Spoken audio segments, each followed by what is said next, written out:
अस्सलाम वालेकुम नाजरीन। प्रोग्राम डॉक्टर आपके साथ में खुश आमदीद। मैं हूं जावेद रियाज। हमारे साथ हमेशा की तरह हमारे मुस्तकिल मेहमान डॉक्टर जनाब मोहम्मद जाहिद हमारे साथ हैं। ये हमारा जो प्रोग्राम का सिलसिला है डॉक्टर आपके साथ में, आज हमारा तीसरा प्रोग्राम है। पिछले दो प्रोग्रामों में डॉक्टर साहब ने बड़ी सैर हासिल गुफ्तगू की थी। डायबिटीज़, शुगर, ज़ियाबेतिस, जो भी उसको आप नाम दें उसके हवाले से, लेकिन कॉमनली लोग उसको डायबिटीज़ और शुगर की बात करते हैं। तो शुगर में sugar one type, two type, three types, बच्चों में, बड़ों में, और उसके ऊपर थी। आज हम इसके ऊपर थोड़ी सी और बात करेंगे। डॉक्टर साहब, प्रोग्राम में खुश आमदीद। अस्सलाम वालेकुम, शुक्रिया बहुत बहुत। जी। डॉक्टर साहब, मैंने जो इंट्रो में ये कहा कि आपकी जो पिछले हमारे जो प्रोग्राम थे, आज हमारा तीसरा प्रोग्राम है इस सिलसिले का, और आपने उसके ऊपर बड़ी सैरासिल गुफ्तगू की थी डायबिटीज़ के हवाले से। ख़ासे लोगों के सवालात भी हैं इसके ऊपर कि जो डायबिटीज़ जो है, आपने उसमें ये कहा था कि वो दवाओं से, दवाओं के बाद इंजेक्शन से, और इंजेक्शन के बाद इंसुलिन से, और ख़ासी उसमें मतलब मेडिकल टर्मिनोलॉजीज़ भी हैं, चीज़ें भी हैं। लेकिन एक आम जो तासुर जो मुझे मिला और लोगों के सवालात जो मैंने गैदर किए, और उसमें जो जो एक कॉमन सवाल ये आया है जो मुझे पता लगता है कि जो ये दवाएं जो हैं, मल्टी मल्टी दवाएं लोग इस्तेमाल करते हैं, मल्टी पर्पजेज, या क्या उसको लफ्ज इस्तेमाल कर, यानी बहुत सारी दवाएं इस्तेमाल करते हैं। तो उन दवाओं के कुछ साइड इफेक्ट भी होते हैं, और अगर वो साइड इफेक्ट हैं तो उनसे किस तरह बचा जा सकता है। सिर्फ डायबिटीज के हवाले से हम बात कर रहे हैं, तो जनरल भी मतलब आप बात कर सकते हैं। जी डॉक्टर साहब। देखिए, मैंने जैसे कहा कि डायबिटीज़ बेसिकली जुवेनाइल और एडल्ट स्टेज, या बच्चों वाली जी। या बड़ी उम्र वाली होती है। अब मैं थोड़ी सी करेक्शन करता चलूँ कि मैं उसको टाइप 1 बच्चों की कहते हैं और बड़ों की टाइप 2 कहते हैं। तो टाइप 1 में 3 स्टेजेस होते हैं, 3 लेवल होते हैं, वो स्टेज 1, 2 और 3। सो 1 में तो वो ट्रीटमेंट रेकमेंड नहीं कर रहे, और 2 में भी वॉच करने को कह रहे हैं। और स्टेज में शुगर काफ़ी हो जाती है, या एसिडोसिस, या एसिड लेवल बढ़ जाता है, उसको डायबिटिक कीटोएसिडोसिस कहते हैं।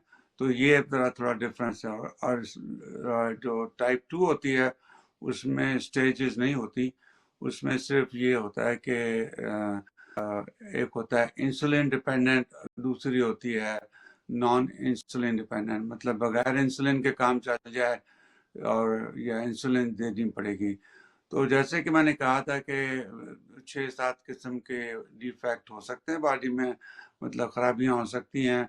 उन खराबियों में सबसे पहला जो मेरी अभी जो तशखीस है, जो मैंने सोचा है, वो ये है कि पैनक्रियास जो है वो इन्फ्लेम्ड होते रहते हैं और दर्द होता है, और लोगों की डायग्नोसिस होती है स्टमक अल्सर की 90%, और उनको प्रॉब्लम होती हैं।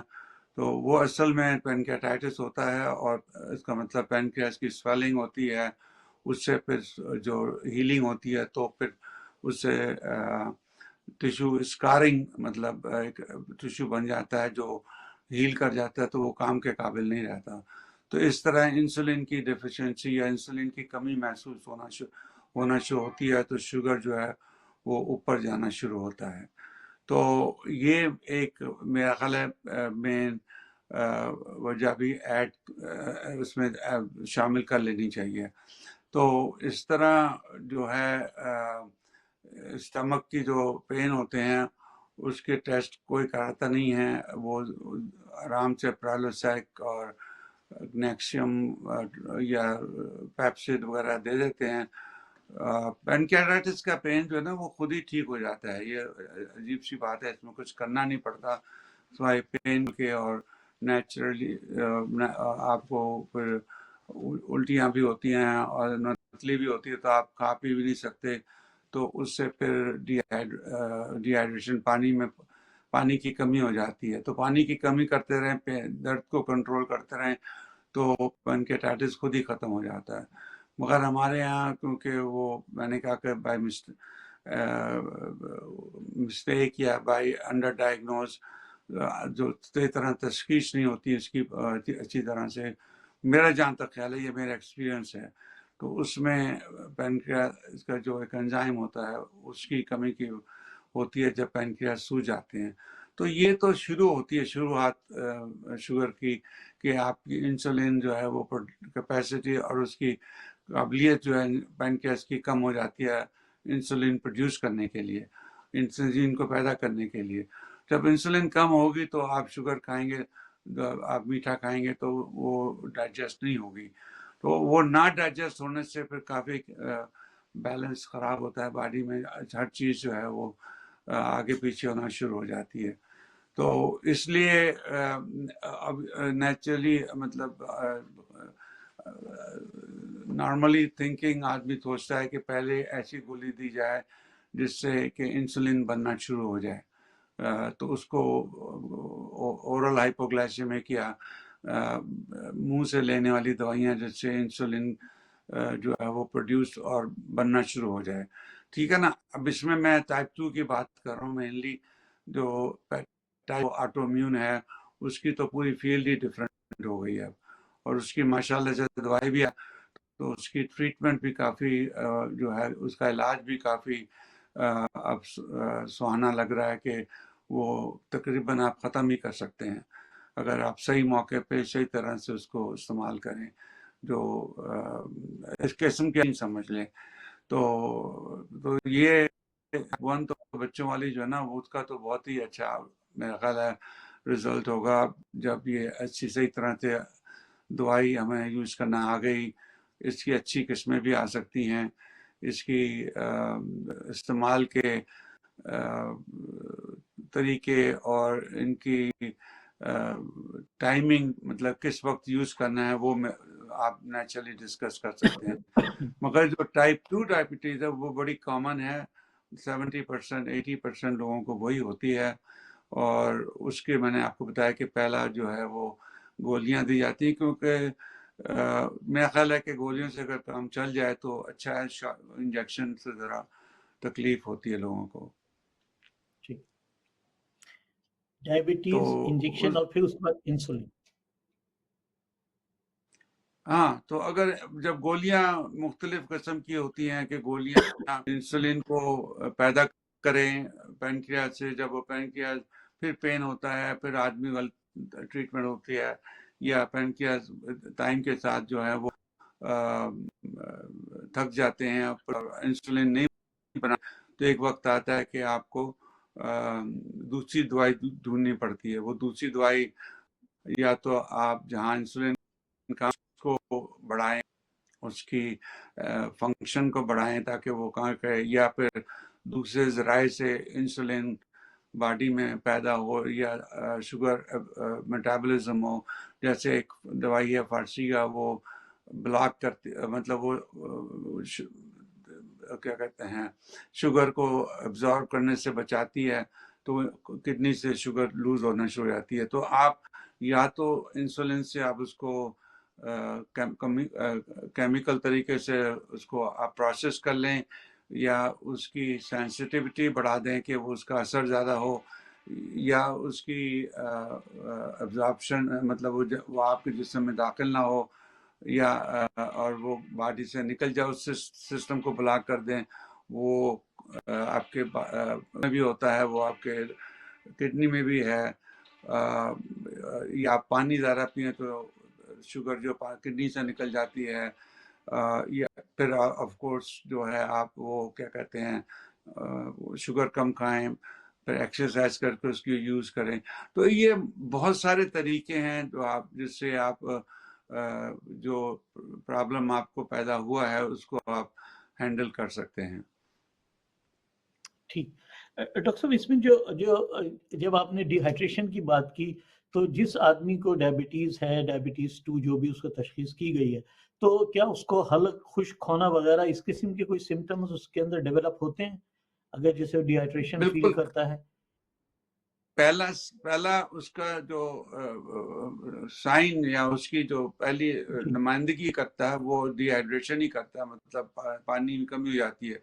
بیکاز بلڈ شوگر جو ہے نا وہ تھک ہوتی ہے نا، آپ کی شیرنی ہوتی ہے، ٹھیک تو وہ پانی کو ابزارب کرتی ہے اور پھر اس کی وجہ سے پانی کڈنی سے نکلتا ہے.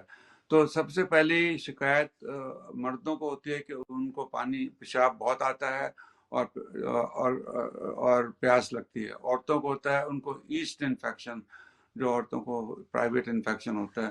یہ پہلا سمٹم یہی ہے، یہی سے ڈائگنوسس ہوتی ہے پاکستان تک، یہیں سے رہے. ہمارے زمانے میں اب بھی.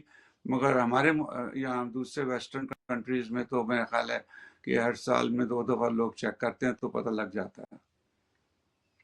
جی تو ڈاکٹر صاحب اس میں جو سب سے جو امپورٹنٹ چیز ہے وہ جو ڈاکٹر ہے اس کی تشخیص ہے، اس کے بعد اس کا دواؤں کا انتخاب ہے. تو یہ تو اس کے تجربے کے اوپر ڈیپینڈ کرتا ہوگا، یا اس کے لیے کوئی جنرل فارمولا ہے کہ اگر یہ سائنز ہیں تو اس کے اگینسٹ یہ تشخیص ہے، یا یہ سائنز ہیں تو جیسے میں اس کی بات کروں تشخیص کا جو طریقہ کار ہے ٹیسٹ کے ہاں میں علاوہ آپ سمجھ کی گیا کہ پریکٹس میں. کن وجہ سے وہ کون سی دوائی سلیکٹ کرتے ہیں نا. تو جی جی میں تو کڈنی ڈاکٹر ہوں، تو میں نے آپ کو پہلے بھی کہا تھا فزیولوجی، سائنس اور سیل لیول پہ بات ہوتی ہے. تو اگر ٹھیک آپ جو ہیں اگر موٹے ہیں تو آپ کے ریسپٹر جو ہیں وہ چھپ جائیں گے فیٹی ٹیشو میں، تو وہ کام نہیں کریں گے. تو اسی طرح آپ جو ہے وہ میٹفارمن کرنے کی کوشش کرتے ہیں، ویٹ لاس یوز کرنے کی کوشش کرتے ہیں، پانی پینے کی کوشش کرتے ہیں، ایکسرسائز کی کوشش کرتے ہیں. مگر میٹفارمن کے اپنے سائیڈ ایفیکٹ ہیں. جو اس بندے کو شوگر ہو اس کا کڈنی فنکشن ڈیفینیٹلی ضروری چیک کرنا ہے، اور پروٹین ضرور چیک کرنا ہے یورین میں، کیونکہ اگر پروٹین آ جائیں تو ٹھیک پھر بہت ساری اور فیکٹر آ جاتے ہیں. ٹھیک. تو اسی اس میں طرح مطلب اسٹرزن کی 15 دوائیاں جو آتی ہیں تو اس کی کتنی مہنگی ہے، کتنی سستی ہے، کون سی یوز کرنی چاہیے، وہ فیکٹر جو ہے نا وہ بعد میں آتے ہیں. مگر پہلے کہ کون سی دوائی میک سینس، مطلب آپ کو لگتا ہے کہ کام زیادہ اچھا کرے گی، اس کا جو ڈھونڈنا ہے وہ ڈاکٹر کی تجربے پہ اور انڈرسٹینڈنگ پہ ڈپینڈ کرتا ہے. تو آپ کوئی بھی دوائی، کئی ڈائبٹیز دوائیوں سے ویٹ بڑھنا شروع ہو جاتا ہے، تو اس کا بھی آپ کو خیال کرنا پڑتا ہے کہ کیوں ویٹ کو پتہ ہونا چاہیے کہ ویٹ کیوں بڑھ رہا ہے. تو جی یہ ہر یہ چیز جو ہر دوائی کا معلوم ہونا چاہیے کہ کس طرح یوز کرنی ہے. تو ڈاکٹر صاحب جیسے آپ نے کہا تھا کہ مطلب آپ پہلے آپ اس کو ٹیبلٹ پہ رکھتے ہیں، ٹیبلٹ کے بعد انجیکشنز پہ، پھر انسولین پہ. اور انسولین میں بھی آپ نے یہ کہا تھا کہ اب ایک میٹر آ جاتا ہے تو اس میں آلریڈی انسولین ہوتی ہے. تو میرا سوال یہ ہے کہ یہ چیزیں کریں تو کیا کوئی ایسی ڈائٹ ہے جو انسولین کو پروڈیوس کرتی ہو قدرتی طور پہ؟ جیسے ہم کہتے ہیں فلانی چیز کھائیں تو خون بڑھ جاتا ہے، یا مختلف لہسن کا استعمال، جنجر، اس طرح کی جو چیزیں ہیں، تو قدرتی طور پہ کوئی ایسی چیز ہے جو اس کو پروڈیوس میں مدد کرتی ہو باڈی کو آپ کی؟ دیکھیں زیادہ تر جو ہے وہ بیسیکلی یہ باتیں تو بہت ساری لوگ کرتے ہیں، جی مطلب ہلدی اور جنجر اور سارے بیج ہیں جو اسمگول، اس سے کانسٹیپیشن نہیں ہوتی. تو ہماری پرانی باتیں تو ساری صحیح ہیں. تو آپ اچھی غذا کھائیں گے تو جو آپ کی جو غذا جب آپ کی جو ڈائجسٹ ہوتی ہے تو اس سے جو کیمیکل نکلتے ہیں تو اگر اچھے ہوں گے تو پھر چیزیں بھی اچھی بنیں گی نا. اگر آپ کھاد ڈال دیں گے اس جی میں فاسفیٹ نہیں ہوگا تو پھر چیزیں تو نہیں اگیں گی نا. ایسی چیزیں چاہیے. مگر اس میں آپ اسٹیرائڈ ڈال دیں گے، ہارمون ڈال دیں گے تو وہ زیادہ اگیں گے. تو اور جو آپ کی فصل ہوگی وہ خراب بھی ہوگی کیونکہ اس میں اسٹیرائڈ ڈلے ہوئے ہیں. تو میرا مطلب کہنے کا یہ ہے کہ خوراک تو اصلی خوراک کا تو بات ہی اور ہے. تبھی تو اس ملک دنیا میں اتنی بیماریاں پھیل گئی ہیں اور شوگر سب سے زیادہ پھیلتی جا رہی ہے. اس کی وجہ یہ ہے کہ ہماری جو فوڈ ہے وہ صحیح ہے ہی نہیں. آپ چاہے کتنا بھی کچھ کر لیں، اس کے اندر کسانوں نے یا فیکٹریوں والوں نے یا گورنمنٹ نے ایسی چیزیں ملائی ہوتی ہیں جس سے زیادہ ہوتی ہے کیونکہ انسان کو ضرورت زیادہ ہے، آبادی بڑھ گئی ہے، یا اس میں کھپت زیادہ ہوتی ہے، زیادہ بیچ سکتے ہیں، جی آپ کے پاس زیادہ کوانٹٹی ہوگی، تو ہر چیز کی نیچرلی اگر جتنی اصلیت ہوگی اتنا ہی زیادہ اس کا اثر اچھا ہوگا۔ ڈاکٹر زاہد، یہاں پہ وقت ہوا ہے ایک چھوٹے سے کمرشل بریک کا۔ ہم گفتگو کا آغاز دوبارہ یہیں سے کریں گے، ڈائبٹیز کے حوالے سے یہ پروگرام ہے، اس کے اوپر یہ ہم گفتگو کر رہے ہیں۔ لیتے ہیں ایک مختصر سا بریک۔ بریک میں پتہ نہیں کیا کرتے ہیں، کچھ بھی نہیں ہوتا۔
ناظرین، پروگرام میں وقفے کے بعد ایک بار پھر خوش آمدید۔ پروگرام ڈاکٹر آپ کے ساتھ، ہمارے ساتھ مہمان ہیں، ہمارے مستقل مہمان ایکسپرٹ ڈاکٹر محمد زاہد۔ آپ ان سے جو آپ نے سوالات بھیجے تھے، میں ڈاکٹر صاحب سے ان کے جوابات بھی لوں گا۔ ڈاکٹر صاحب بہت شکریہ، ایک بار پھر آپ کو خوش آمدید۔ डॉक्टर साहब जो आप गुफ्तगू शुक्रिया कर बहुत रहे बहुत। थे, आपने बड़ी तफसील से जी बात की उसके ऊपर। डॉक्टर साहब ये जो पैनक्रियास या पैनक्रियास जो भी इसको कहते हैं, लबलबा कहा कहते हैं इसको उर्दू में, कुछ है आपको नॉलेज या? क्योंकि पेनक्रियास के किस चीज को? इसको उर्दू में क्या कहते हैं, अगर आपको कुछ जहन में है कुछ? लबलबा कहते हैं इसको, नहीं, मेरा ख्याल आई में थिंक। मुझे नहीं पता। हाँ नहीं, हाँ, मुझे नहीं, मेरे ख्याल है इसको शुगर नहीं लबलबा पता। कहते हैं, लेकिन हम ज़रूर क्योंकि मुझे किसी ने पूछा, ये सवाल किया, तो मैंने कहा मैं इसको इसको ज़रूर हम अगले प्रोग्राम में इसका जवाब देंगे। चेक आप भी चेक कर लीजिएगा। और इसमें जो डॉक्टर साहब बड़ी हाँ ज़रूरी एक सवाल जो मुझे भेजा है, बल्कि 2 सवालात हैं, तो मैं चाहता हूँ आप इसके ऊपर भी ज़रा सी गुफ्तगू करें कि पाकिस्तानी खानों के साथ शुगर या डायबिटीज़ को कंट्रोल किया जा सकता है? क्या ये मुमकिन है, जो हमारे खाने हैं मतलब? देखें, मैंने आपको पहले पिछले प्रोग्राम में बड़ी डिटेल में बताया था मेरी एक्सपीरियंस जो है ना। जी। आप हुँ। पहली तो बात है कि जो सुबह मुंह नहारे ब्लड शुगर चेक करते हैं वो तरीका ही गलत है, क्योंकि जो 12 अच्छा, घंटे बाद, फास्टिंग जो 18 घंटे बाद कुछ खाना खाने के बाद आप चीनी चेक कर रहे हैं, तो अगर वो आपके जिस्म में 5 भी है, 105 भी है, तो वो भी हाई है कि पूरा शुगर हर वक्त चली जा रही है आपकी बॉडी में ना। तो दूसरा बात है कि शुगर जो है वो 2.5 घंटे में डाइजेस्ट हो जाती है, तो 12 घंटे बाद क्यों चेक करते हैं ये लोग? देखे ना। तो मैंने आपको कहा था कि जी, सबसे अच्छा डॉक्टर हमारी नज़र में फिजियोलॉजिकली साइंटिफिकली जो है वो गायनेकोलॉजिस्ट है, क्योंकि वो गायनेकोलॉजिस्ट है। आपको 200 ग्राम शुगर देगा और शुगर चेक करेगा 2.5 घंटे बाद। वो 2.5 घंटे बाद चेक करके डायबिटीज की डायग्नोसिस बनाता है, आप 18 घंटे बाद बनाते हैं। ये क्या बेवकूफ़ी है? तो हम इससे एग्री करते ही नहीं है। सी हम लोग किडनी डॉक्टर काफ़ी चीज़ों से नहीं एग्री करते, क्योंकि साइंटिफिकली उसका रीज़न नहीं बनता, समझे ना। तो पहली तो बात ठीक। यह है कि आपको शुगर है कि नहीं है, इसका आपको अगर फैमिली हिस्ट्री है, आपका वजन बढ़ गया है, तो आप पहले आप थायराइड टेस्ट करें, कोर्टिसोल चेक करें, आप अपना फिर शुगर चेक करें। तो इस तरह की चीज़ें जिससे ये काम हो सकता है। फिर अपनी डाइट की तरफ देखें कि आप कितनी कैलोरीज खाते हैं, ये आप गिनना सीखें कि कैलोरीज कैसे गिनते हैं। उसके बाद आप अगर एक्सरसाइज करें, शुगर करें, तो शुगर तो कंट्रोल हो जाएगी। देखे ना आप, जाओ 120, 125, 150, 200 तक लोग मैंने शुगर कंट्रोल कर लेते हैं, सिर्फ 5% लोग करते हैं वो, क्योंकि की नेचर है कि वो खाना खाएगा, खाने के बगैर तो जिंदगी का मजा नहीं है ना। तो नहीं। इसलिए शुगर अच्छा, तो ये तो एक बात हुई। दूसरी बात ये मैंने आपको कही थी कि मैंने 3 बायोप्सियां की थी और 3 साल तक उनकी शुगर चेक करता रहा, आंखें भी जी। चेक कर ली, सब कुछ चेक कर लिया, मगर जब बायोप्सी की तो 110% डायबिटीज थी उनकी, ठीक ना। क्योंकि उनकी शुगर जो थी 105, 110, 120, तो वो हमारे कल्चर, यहाँ के कल्चर के हिसाब से भी, यहाँ के भी उसके हिसाब से, मेयार के हिसाब से वो शुगर की डिजीज नहीं बनती, बॉर्डर लाइन कहते हैं उसको, या डाइट कंट्रोल कहते हैं। ये सब मैंने तो प्रूव कर दिया कि ये गलत है। हम शुगर को गलत 10 है। साल तक कम अज कम, मेरा ख्याल है कम अज कम 10 साल तक मिस करते हैं, क्योंकि शुगर खाली चीनी की कमी, चीनी की ज्यादती नहीं है, ये एक ऑटोइम्यून प्रोसेस है। जो टाइप 1 जो जुवेनाइल बच्चों में होती है, वो तो उसमें तो एंटीबॉडीज बनती हैं, जैसे आप कोविड की वैक्सीन लगा के आपने कोविड की बैक्टीरिया को तबाह कर दिया, वो एक डिफरेंट सिनेरियो है, मतलब एक डिफरेंट प्रोसेस है, डिफरेंट इशू है। मगर आप जो रेगुलर डायबिटिक टाइप 2 हैं, तो वो डायलिसिस पे हैं, वो ट्रांसप्लांट कर रहे हैं ना। जुवेनाइल तो 25-30 साल की उम्र में डायलिसिस पे चले जाते हैं, उनका तो कुछ आप नहीं कर सकते इस वक्त, मगर अब होपफुली होगा उनका। मगर ये है कि जो ठीक। बाकी 80-90% लोग हैं वो तो टाइप 2 ही है ना। तो इसका मतलब है कि उसमें भी ऑटोइम्यून प्रोसेस आता है। जहाँ भी तेजाबियत, शुगर, चीनी और इलेक्ट्रोलाइट्स और दूसरे केमिकल जिनका अब हमें पता नहीं है, उसकी ज्यादती होगी या इरेगुलर हो गए या नॉर्मल नहीं होंगे, वहाँ पे आपको बॉडी में डिसफंक्शन, बॉडी का हाल खराब होगा ही होगा। आपकी मसल वीक होंगी, आपका दिल वीक होगा, आपका कोलेस्ट्रॉल ऊपर जाएगा, आपकी सोच कम होगी, आपकी आर्टरीज बंद होंगी। तो ये हर बंदे में डिफरेंट है। ये बड़ा इंटरेस्टिंग है कि हर बंदे को आप प्रिडिक्ट नहीं कर सकते कि इसको क्या होगा। हाँ, प्रिडिक्ट कर सकते हैं कि एक को स्ट्रोक हो गया, फिर हार्ट अटैक हो गया, तो अगली दफा वो कह रहा है कि मेरे चलने में डिफिकल्टी है, तो हम लोग फिर कहते हैं ये तो जनरलाइज, इसको ब्लड वेसल जो ब्लॉक हो गई, खत्म, वो बहुत अग्रेसिव होता। तो इसमें भी काफी डिफरेंट स्टेजेस हैं, टाइप्स हैं, जिनको स्टेज नहीं किया गया। मगर हम जब डॉक्टर बात करते हैं तो हम कहते हैं कि यार ये इसकी शुगर की बीमारी तो नहीं रुक सकती, जो ये प्रॉब्लम क्रिएट करेगी। तो वो एक अदर इशू है जिसका अभी तक एड्रेस किसी ने किया नहीं कि उनको कैसे ट्रीट करना चाहिए, क्योंकि ज़्यादातर जो ना ट्रीटमेंट जो होती है वो फैमिली डॉक्टर करता है। और मैंने आपको पहले भी कहा था कि फैमिली डॉक्टर यहाँ भी वहाँ भी मरीज के बाद हाथ भी नहीं लगाते, वो शुगर देखते हैं तो गोली दे देते हैं। उनका नेक्स्ट रिफ्लेक्स होता है पेट में दर्द है गोली दे दो, हाथ भी नहीं लगाते कि ये गॉल ब्लैडर है, पेनक्रियाज है, स्टमक है, डुआर्टिनम है, कोलन है, कोलाइटिस है, आंतों में दर्द है, मतलब पूछते ही नहीं है। डायरिया है तो प्रोबायोटिक दे दो। ये क्या बात हुई? डायरिया तो virus is the most common diarrhoea, दुनिया में सबसे कॉमन डायरिया वायरल है, खुद ही ठीक हो जाता है। तो ये सारी बातें आदमी को सोचनी पड़ती हैं, जैसे आपकी तरबियत और जैसे आपकी सोच, जैसे आपने काम करना है, जैसा आपके पास टाइम है, बहुत सारे फैक्टर हैं इसमें, मैं एक को उजागर नहीं कर सकता। मैं डॉक्टर साहब इसमें एक सवाल है, ये आखिरी सवाल है, फिर हम प्रोग्राम को खत्म भी करेंगे कि सवाल ये भेजा है कि योगा की एक्सरसाइज से शुगर कंट्रोल की जा सकती है। मैं जो मतलब समझा हूँ कि योगा में शायद जी जिस्मानी